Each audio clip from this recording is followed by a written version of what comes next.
حبايبي الحلوين اللي بيسمعوا كلام بابا وماما، هنحكي حدوتة صغيرة قبل النوم. وقصتنا النهاردة عن أحمد أخويا. أحمد بيحب الكورة جدا، هي كل حياته تقريبا. كان بيجري وراها في كل حتة، في الجنينة وفي الشارع، وكأنها صاحبة عمره.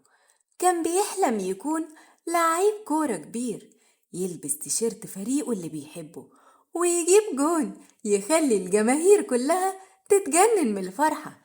أنا كنت دايما بتابعه، كنت بشوف الشغف ده في عينيه، وكان بيقعد بالساعات يتمرن، لا بيزهق ولا بيمل.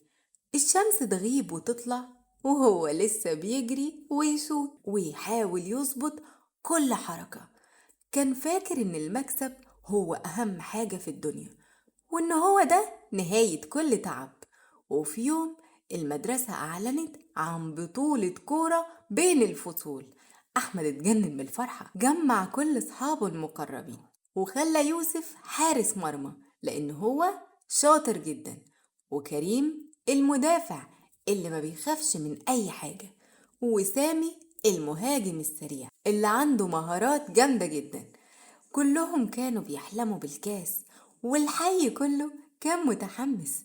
التمرين بدأ بجد. أحمد كان بيقود الفريق بحماس، كان بيشرح لهم الخطط وبيحفزهم يبذلوا أقصى مجهود عندهم. كانوا بيتمرنوا تحت الشمس، وأحيانا بالليل تحت نور الشارع، ما بيسيبوش أي فرصة للراحة.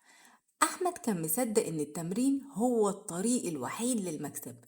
ويوم الماتش النهائي جه، والماتش كان مولع، الجمهور بيشجع والقلوب بتدق بسرعة.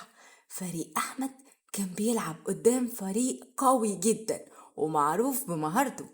الماتش بدأ واللعب كان حماسي جدا، اللعيبة بتجري والكورة بتتنقل بالرجل والتانية، والدفاعات بتحاول تصد، وفريق أحمد عمل كل اللي يقدر عليه. بس الفريق التاني كان حظه أحسن وكانت خبرته أكبر. مع الوقت الفريق التاني جاب جون وبعده جون. أنا بصراحة زعلت على أخويا.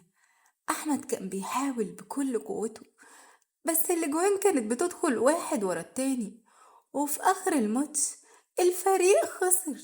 فريق أحمد خسر. شفته قاعد لوحده على النجيل، دماغه في الأرض وعينه مليانة دموع. كان حاسس بخيبة أمل فظيع، وكأن الدنيا كلها اتهدت فوق دماغه.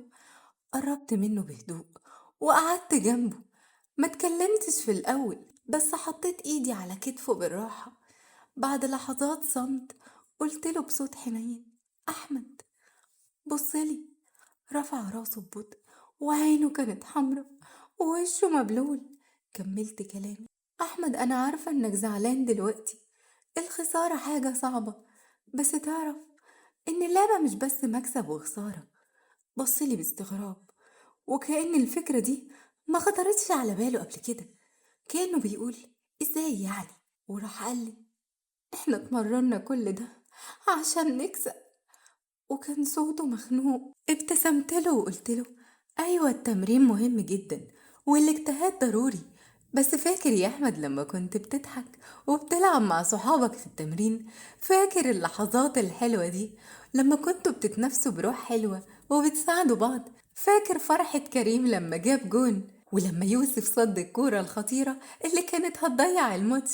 فاكر اللحظات دي؟ أحمد فكر في كلامي ووشه بدأ يتغير واحدة واحدة.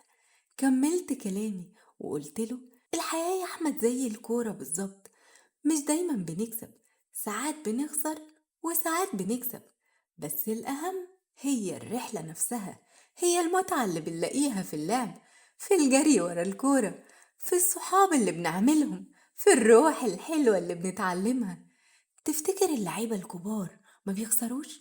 طبعا بيخسروا، بس بيرجعوا تاني يوم أقوى وأكتر تصميم، مش عشان يكسبوا بس، عشان يستمتعوا باللعبة اللي بيحبوها. وشاورت له بعدها على أصحابه اللي كانوا لسه في الملعب بيتكلموا مع بعض، منهم اللي زعلان ومنهم اللي بيضحك. بص عليهم كده يا أحمد، انتوا خسرتوا الماتش، بس ما خسرتوش صداقتكم ولا خسرتوا حبكم للعب. المهم إنكم اتبسطتوا بكل لحظة ولعبتوا بقلوب مليانة شجاعة، وهو ده المكسب الحقيقي. أحمد قام بالراحة وبدأ يمسح دموعه. كان في بصيص أمل بيلمع في عينيه.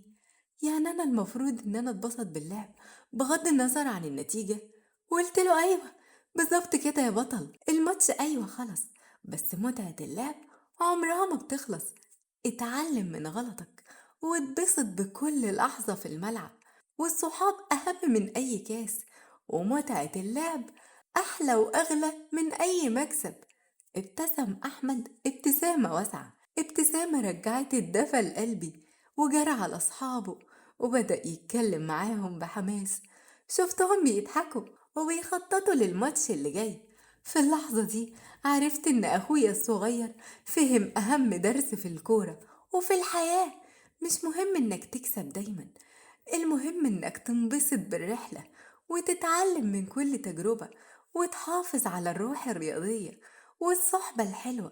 ومن يومها أحمد ما بقاش بيجري ورا الكورة عشان يكسب وبس، بقى بيجري ورا المتعة، ورا الشغف، ورا الصحاب اللي بتدوم للأبد. أتمنى يا أصحابي القصة تكون عجبتكم. أشوفكم في قصة تانية. مع السلامة يا أصحابي.